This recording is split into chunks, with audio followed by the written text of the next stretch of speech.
I give myself away.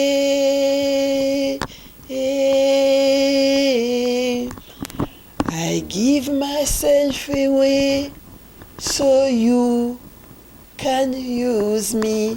I give myself away.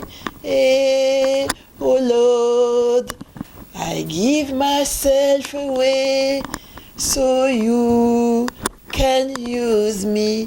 Oui, je disais tout simplement, je m'abandonne à toi Seigneur, comme ça tu peux m'utiliser. Oui Seigneur Jésus. Je vous dis alléluia, alléluia, shalom, shalom. Bienvenue dans l'émission Prière mode d'emploi simple. Aujourd'hui, notre thème de ce jour, c'est rien n'est impossible à Dieu, pris dans le passage biblique Luc 1, verset 37.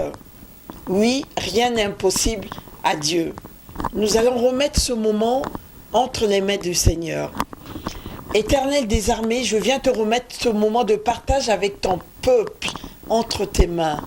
Oui Seigneur, comme j'ai dit tout à l'heure, I give myself away so you can use me. Je m'abandonne à toi Seigneur, ainsi tu peux m'utiliser pour ton peuple. Utilise-moi pour toucher quelqu'un qui est découragé par un problème, qui ne sait où mettre la tête, qu'il sache que tout est possible à toi Seigneur Jésus. Rien n'est impossible à toi. Merci Seigneur de nous conduire par ton Saint-Esprit précieux. Merci de nous couvrir dans ton sang précieux, dans la lumière divine, afin que cette émission puisse toucher quelqu'un directement aujourd'hui ou selon le moment que la personne regardera la vidéo. Prière mode d'emploi simple. J'ai ainsi prié dans le nom précieux du Seigneur Jésus et je dis Amen. Amen, Amen. Et les saints de l'Éternel qui suivent disent aussi Amen, Amen, Amen. Oui, le Seigneur, avec le Seigneur, rien n'est impossible à notre Dieu. J'ai pris quelques passages bibliques. Nous allons lire d'abord dans Genèse 18, versets 10 à 14. Nous lisons. L'un d'entre eux dit, « Je reviendrai vers toi à cette même époque, et voici Sarah, ta femme, aura un fils. » Sarah écoutait à l'entrée de la tente qui était derrière lui. Abraham et Sarah étaient vieux, avancés en âge, et Sarah ne pouvait plus espérer d'avoir des enfants. Elle rit en elle-même en disant, « Maintenant que je suis vieille, aurais-je encore des désirs ?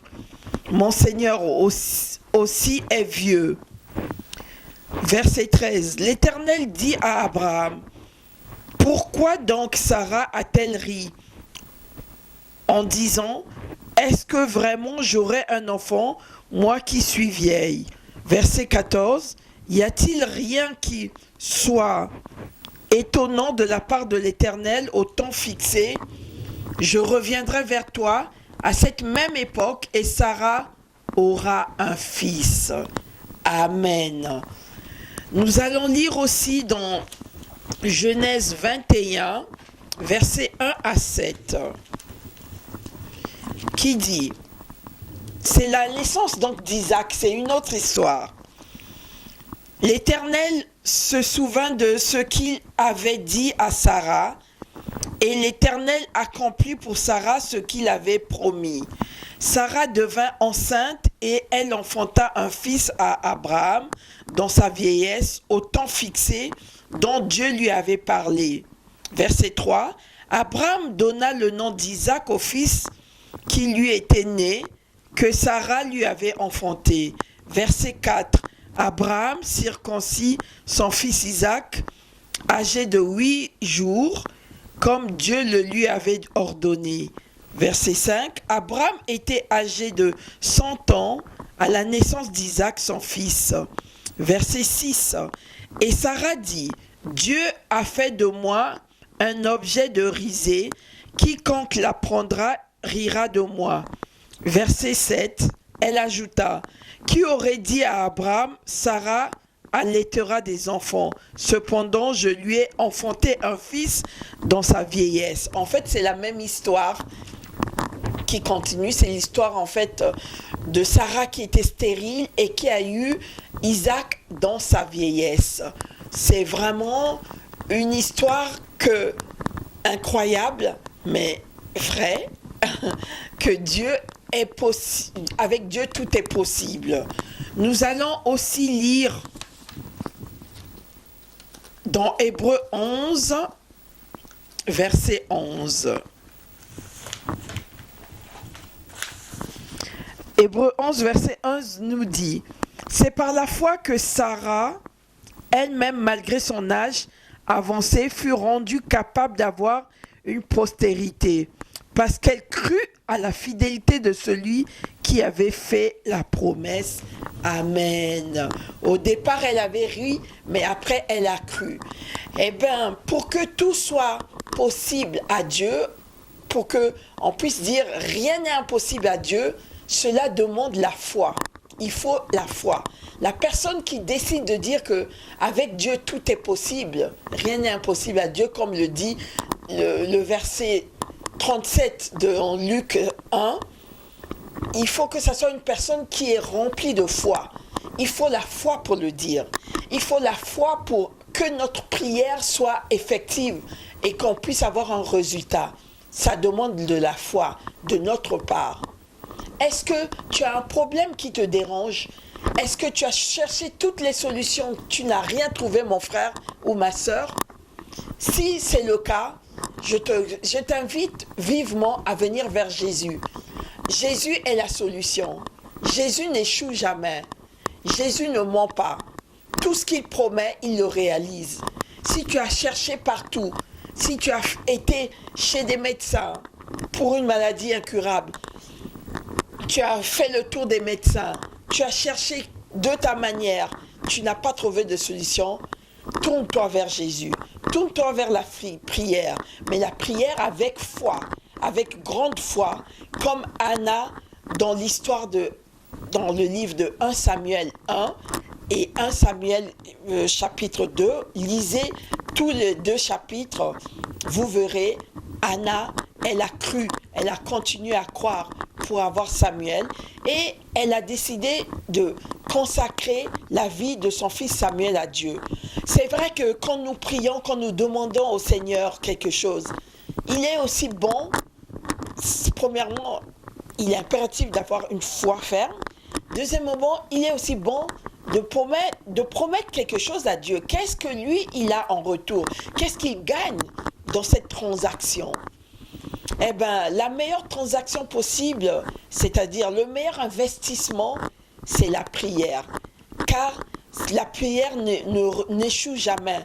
Il y a toujours un retour à l'investissement.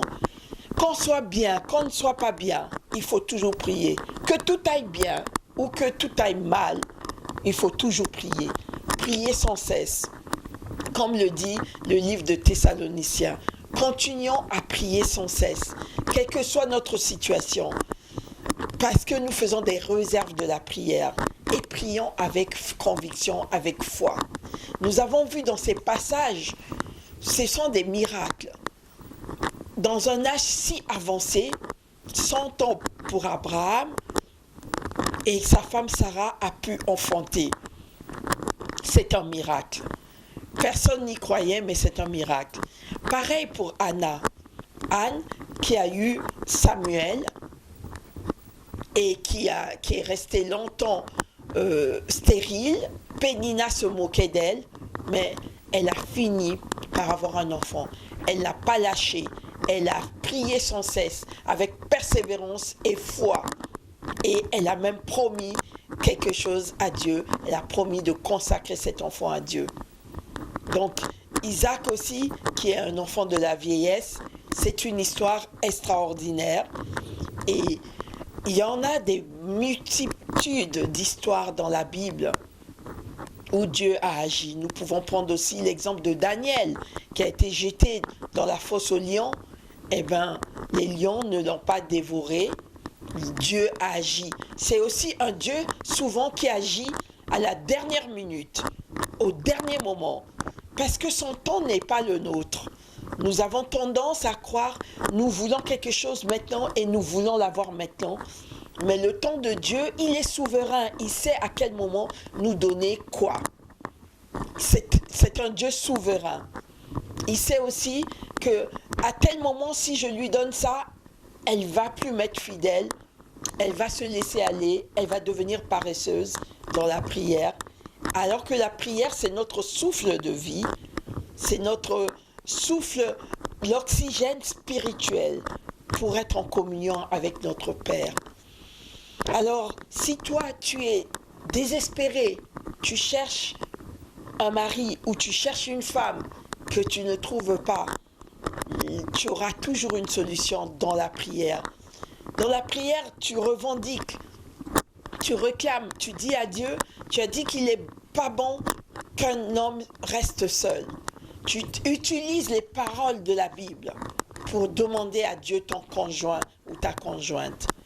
Tu insistes, tu persévères. Mais cela, il faut aussi être dans la vie de sanctification. Il faut se sanctifier, il faut se repentir parce qu'on ne sait pas ce que nos parents ou arrière-parents ont fait comme alliance dans le passé avec des dieux étrangers et qui nous bloquent.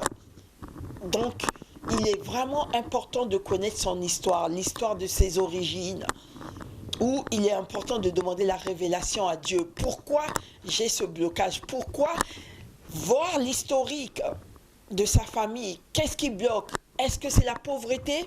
Est-ce que c'est le célibat? Est-ce que c'est la stérilité? Est-ce que c'est une maladie qui revient de génération en génération?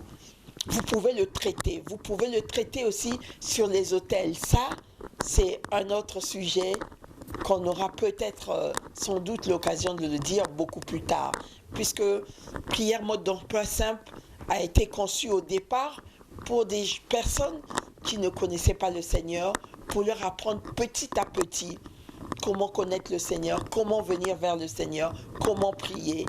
Mais il s'est avéré que cela fait du bien aussi aux personnes qui connaissent le Seigneur, rafraîchir la mémoire. Voilà. Je vais chanter une autre chanson. We give you glory, Lord, as we worship you.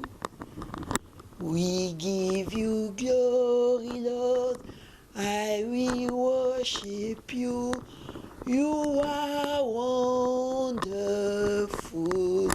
You are holy, oh Lord. You are wonderful. You are holy, oh Lord. Ça dit tout simplement, nous te donnons toute la gloire, car tu es digne d'être adoré. Tu es merveilleux. Tu es saint, le Seigneur Jésus. Voilà. Et je vais chanter encore une autre chanson qui dit « Béni sois-tu l'Éternel, que mon âme bénisse Dieu, que mon âme adore ton saint nom, comme jamais il a chanté avant, que mon âme t'adore. » Bless the Lord, oh my soul, oh my soul, worship His holy name. Sing never like before, oh my soul, I worship His holy name. Voilà, que mon âme bénisse l'Éternel, que mon âme chante comme elle n'a jamais fait auparavant pour bénir le saint nom de l'Éternel. Oui, il est digne d'être adoré, il est digne d'être loué, il est digne d'être magnifié. Le Seigneur Jésus qui intervient pour nous auprès du Père, il est notre avocat auprès du Père. Si quelque chose coince, demandez à Jésus, il va intervenir auprès du Père Tout-Puissant. Il va nous répondre, il va répondre à notre prière. Donc, ne désespérez pas. Continuez à croire que tout est possible à Dieu, même dans une maladie incurable, même dans un célibat plus, comme on dit, même dans une pauvreté extrême. Pensez que Dieu est là et qu'il est capable de tout et qu'il peut venir à notre secours. N'hésitez pas de développer votre foi. Et la foi vient en écoutant et écoutant la parole de Dieu, en lisant et lisant encore plus. On apprend à connaître Dieu. On apprend aussi, on a des témoignages dans la Bible de ce que Dieu a fait, de comment il a intervenu au dernier moment. Donc c'est très important, nous revenons toujours à la même chose, c'est très important de lire la parole de Dieu, de se nourrir spirituellement de la Bible, de la parole vivante qui fait chair. Voilà ce que j'avais à partager avec vous aujourd'hui. Je vais vraiment prier que le Seigneur puisse vous donner la foi qui fait déplacer les montagnes. Je sais qu'avec la foi, tout est possible. Tout est possible à Dieu d'intervenir dans votre situation. Je ne connais pas la situation, mais quelle que soit cette situation, demandez la foi. Demandez la foi au Saint-Esprit. Prions ensemble. Priez avec moi. Ô Père éternel, je viens te remettre ton peuple entre tes mains, particulièrement ceux qui ont des problèmes, qui n'ont plus de solution, ceux qui sont à bout et qui ne savent plus où tourner la tête. Que le Saint-Esprit puisse les visiter maintenant, que le Saint-Esprit puisse fortifier leur foi, que le Saint-Esprit puisse les nourrir de ta parole, que le Saint-Esprit puisse les révéler comment te demander, comment prier à toi pour que leur situation soit résolue. Ô Saint-Esprit de Dieu, je les plonge dans ton sang précieux, purifie-les, que ta lumière divine les éclaire, éclaire leur chemin. Merci pour tout ce que tu vas faire pour eux, pour ceux qui ont suivi maintenant, pour ceux qui vont suivre après, pour quiconque, tu as dit quiconque qui croit en Jésus-Christ, il sera sauvé et tu le bénirais. Quiconque qui a des problèmes en ce moment, qui ne trouve pas de solution, Seigneur, visite-les, veuille les visiter à cet instant. Au nom puissant de Seigneur Jésus-Christ, j'ai ainsi prié et je dis Amen, Amen, Amen. Gardez la paix du Seigneur, que le Saint-Esprit puisse vous visiter puissamment, qu'il puisse vous donner l'amour de la Bible, l'amour de la parole, que vous sachiez qu'il vous révèle ce qui ne va pas, ce qui bloque dans votre situation, afin que vous ayez vraiment la victoire. Et n'hésitez pas de téléphoner ou d'écrire par Facebook si vous avez des témoignages, si vous avez un problème particulier pour la prière. Alors je vous dis au revoir, à bientôt et soyez bénis par le précieux nom de Jésus-Christ. Amen, amen, amen. À la semaine prochaine pour une autre émission Prière mode d'emploi simple. Soyez bénis.